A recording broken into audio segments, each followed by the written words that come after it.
quotidienne régionale sur cette question-là. C'est donc que la France est en train de découvrir ce à quoi on veut l'assaisonner. Je vous prie de croire qu'il va y avoir dans ce pays une levée de boucliers comme il ne s'en est jamais fait.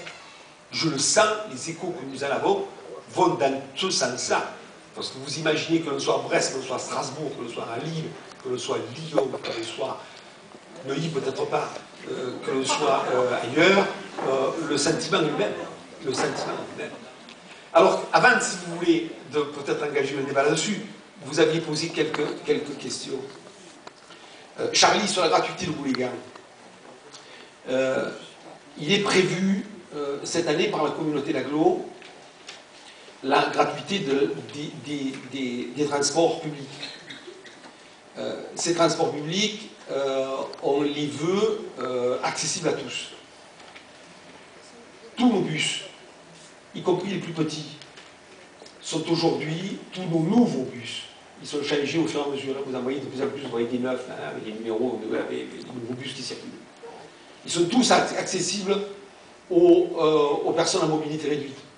Que l'on soit sur fauteuil, que l'on ait une poussette, y compris, j'en profite pour vous dire, les petits bus navettes dans les quartiers. Exigez du chauffeur, si vous arrivez, que vous n'arrivez pas à monter, qu'il vous descende dans la pente métallique et qu'il laisse demain. Les petits Mercedes, ils ont la pente métallique. Donc ils sont tous accessibles. Nous sommes en train d'investir aussi, comme le veut la loi, dans l'équipement de tous les arrêts de bus, qui permettront aux bus de venir stationner le long des trottoirs, et ça, on va faire face au stationnement intempestif des voitures, on sait comment on va s'y prendre, pour permettre donc à ce qu'on puisse monter directement dans le bus. Dans un premier temps, sur les grandes lignes, les plus fréquentées, dans un deuxième temps, nous rentrerons dans la campagne. Mais dans un premier temps, dans les lieux où le besoin se fait le plus sentir.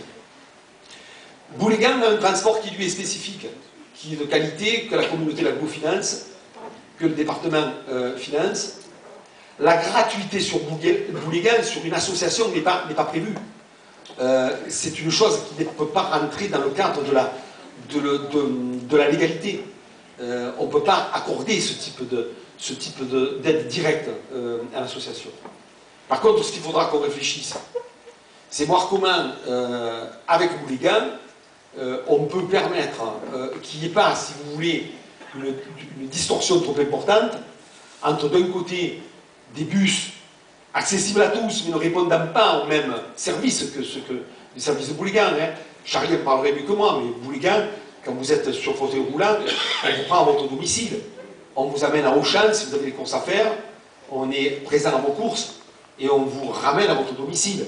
Ce que ne fait pas un bus, même si les bus à la demande vont le plus près du domicile. Mais il ne faut pas ce service.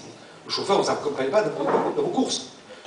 Donc, à mon avis, c'est effectivement à travailler pour qu'il n'y ait pas une distorsion trop importante entre les deux. Mais je vous prie de croire, y compris la gratuité des transports, si elle est rentrée dans tous les mœurs, les services de la préfecture, ils font la gueule de Spandolo quand on propose ça. Parce que la gratuité, ce n'est pas dans leur culture. Vous pouvez l'imaginer. Sur la vie chère, c'est pas dans notre compétence directe, sauf que quand les bus sont gratos, c'est plusieurs centaines d'euros qui sont économisés par toutes les familles chaque année. Tous ceux qui payent un ticket, qui payent l'abonnement, qui ne paieront plus. C'est des sommes particulièrement importantes. Sur les aides qui sont apportées sur l'ensemble de notre tarification, c'est aussi des aides particulièrement importantes. Sur les aides qu'on apporte, y compris à notre personnel, parce que nous, on est aussi employeurs, aux 1200 employés de la ville, les aides que l'on peut légalement leur apporter, c'est aussi pour lutter contre la vie chère. Après, la lutte contre la vie chère, mais, écoutez, ce sont des grands sujets qui sont traités aujourd'hui nationalement. Écoutez attentivement ce qui se passe dans les départements d'outre-mer. Il y a des choses intéressantes qui se disent. Écoutez un petit peu ce qui se passe là. Il y a des choses particulièrement intéressantes. Moi, j'ai entendu, à faire l'homme, un militant syndicaliste qui répondait à M. Édouard Leclerc l'autre jour. J'ai particulièrement apprécié ce qu'il a dit à M. Édouard Leclerc, parce que M. Édouard Leclerc fait partie des gonflés, comme on dit. Il a particulièrement bien répondu. Non, Michel Leclerc, Non, Édouard. Et Michel Édouard, parce qu'il portait le prénom de son père.